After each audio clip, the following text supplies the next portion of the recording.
स्वागत है आपका हिमाचल न्यूज 24/7 में और मैं हूं आपके साथ आंचल मुंगिया। हिमाचल परिवहन सेवानिवृत्त कर्मचारी कल्याण मंच की प्रदेश स्तरीय बैठक का आयोजन एनजीओ भवन हमीरपुर में किया गया, जिसकी अध्यक्षता प्रदेश अध्यक्ष बलराम पुरी ने की। इस अवसर पर पूरे प्रदेश भर से कार्यकारिणी सदस्य मौजूद रहे। बैठक में परिवहन सेवानिवृत्त कर्मचारियों को समय पर पेंशन न मिलने पर गहरा रोष जताया गया और सेवानिवृत्त कर्मचारियों को वर्ष 2015 से लंबित पड़े लाभों को भी जल्द देने की मांग की है। बैठक में समय पर रहते पेंशन देने की गुहार सरकार से लगाई गई। प्रदेश अध्यक्ष बलराम पुरी ने कहा कि कोरोना काल के बाद 1 साल बाद बैठक का आयोजन किया जा रहा है। उन्होंने कहा कि सेवानिवृत्त परिवहन कर्मचारियों को पेंशन का स्थायी हल नहीं किया गया है, जिसके चलते कर्मचारियों को परेशानी झेलनी पड़ रही है। आज हमारा जो प्रदेश की बैठक है वो कोरोना काल के उपरांत पूरे 1 वर्ष के उपरांत हो रही है प्रदेश की बैठक।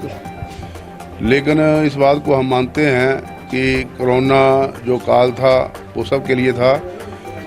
लेकिन एक सबसे बड़ी बात ये है कि जो परिवहन के जो कर्मचारी जो रात दिन जिन्होंने अपनी सेवा दी बड़ी विषम परिस्थितियों में, और सेवानिवृत्त बड़ी भाग्यशाली जो लोग होते हैं परिवहन से, जो ठीक सही सलामत जो हैं वो आते हैं, सेवानिवृत्त होते हैं, लेकिन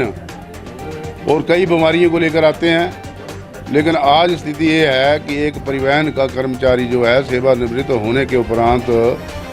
उसको अभी तक पेंशन का जो है अभी बड़ी मुश्किल से पेंशन मिलने लगी है। अभी तक उसको वित्तीय लाभ जो है वो नहीं मिल पाए हैं। लगभग 7,000 कर्मचारी जो है परिवहन से सेवानिवृत्त हो चुका है और 3,000 के करीब लगभग सेवानिवृत्त होने जा रहा है। सरकार के पास इस समय जो है कई लोग तो ऐसे हैं जिनको पेंशन नहीं लगी थी या पैसा नहीं मिला, वो तो कई लोग तो नरेगा में दिहाड़ी लगाने में भी लग पड़े क्योंकि उनका आर्थिक स्थिति ठीक नहीं रही है। उन्होंने कहा कि अभी तक 7,000 कर्मचारी परिवहन से सेवानिवृत्त हो चुके हैं और 3,000 कर्मचारी सेवानिवृत्त होने जा रहे हैं, लेकिन पेंशन समस्या होने से पारिवारिक परिस्थितियों से जूझ रहे हैं।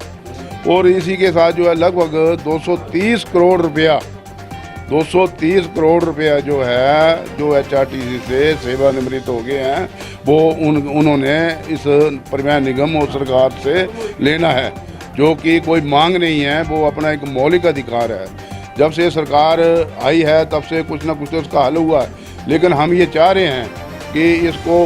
केवल पेन किलर दे करके इस बीमारी को मत दबाओ, इसको जो है स्थायी जो है ऑपरेशन करो इसका और पूरा उसे हल करो। जिस प्रकार दूसरे जो कर्मचारी हैं, जो दूसरे सरकारी कर्मचारी हैं, उनको पहली को पेंशन मिल जाती है, लेकिन हमारे जो कर्मचारी हैं उनको पीछे 3 महीने से भी पेंशन नहीं मिली। ये संयोग की बात है कि इस सरकार ने तो कुछ दिया है, कुछ राहत दी है, लेकिन वो काफ़ी नहीं है। हम बार बार आग्रह कर रहे हैं, अपने मंच के माध्यम से परिवहन मंत्री से मिले और मुख्यमंत्री से भी कई बार मिले और पिछले परिवहन मंत्री से उनसे मिले, सरकार से मिले, जो सेक्रेटरी हैं फाइनेंस सेक्रेटरी उनसे मिले। तो अब हमने यही कहा कि आप जो है इसका स्थायी हल करो जिससे सरकार को भी सुखी रहे, और जो अंतिम पड़ाव में जो इस वक्त जो वरिष्ठ नागरिक हैं जो अंतिम पड़ाव में बैठे हैं और मौलिक अधिकार का वो मांग करते हैं, इसलिए उनका स्थायी हल किया जाए। लेकिन लगता है सरकार इस बारे में कोई गंभीर नहीं है, पता नहीं उनकी क्या स्थिति है। आज जो बैठक है, आज हम ये निर्णय लेने जा रहे हैं और सबसे ये निर्णय होने जा रहा है जो लोगों ने आवाज़ करवाया है कि अगर ये सरकार या परिवहन मंत्री वार्ता के लिए नहीं बुलाते हैं, इसका स्थायी समाधान नहीं करते हैं, तो बड़ा जल्दी जो है सरकार के विरुद्ध जो है संघर्ष का बिल्कुल बुझा दीजिए। कार्यकारी अध्यक्ष चमन लाल ने कहा कि सरकार के पास कई बार समस्याओं को रखा गया है और पिछले 3 सालों से समस्याओं का स्थायी समाधान नहीं किया गया है। उनको करनी होगी, भरनी होगी। हिमाचल सरकार होश में आओ।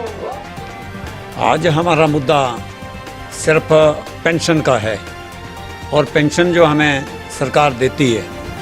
उसमें मेन मुद्दा है कि जो हमें समय पे पेंशन नहीं मिलती थी उस पे हमें सरकार से अनुरोध कर रहे हैं कि हमें समय पे पेंशन मिले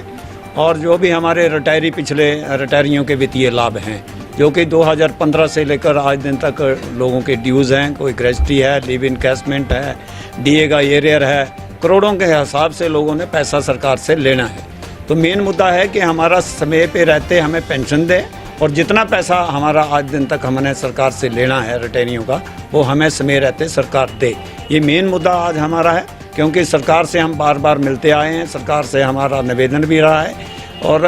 इस निवेदन के साथ सरकार ने हमें आश्वासन भी दिया था कि जब भी हमारी सरकार आएगी हिमाचल प्रदेश में तो हम आपकी समस्या का स्थायी समाधान कर देंगे। परंतु 3 साल बीत जाने के बाद भी सरकार ने स्थायी समाधान नहीं किया। हम सरकार से बार बार ही निवेदन कर रहे हैं कि ऐसा ना हो कि आने वाले समय में सरकार के लिए जो हमारे हिमाचल परिवहन सेवानिवृत्त कर्मचारी हैं वो सरकार के लिए कोई घातक कदम उठाएं, जिससे सरकार की बदनामी हो और इस उम्र में, इस पड़ाव में, बुढ़ापे में लोग तंग हों। उन्होंने कहा कि सेवानिवृत्त कर्मचारी कल्याण मंच के कर्मचारियों को पेंशन समय पर नहीं मिल रही है और सरकार को चाहिए कि इस समस्या का जल्द समाधान करे।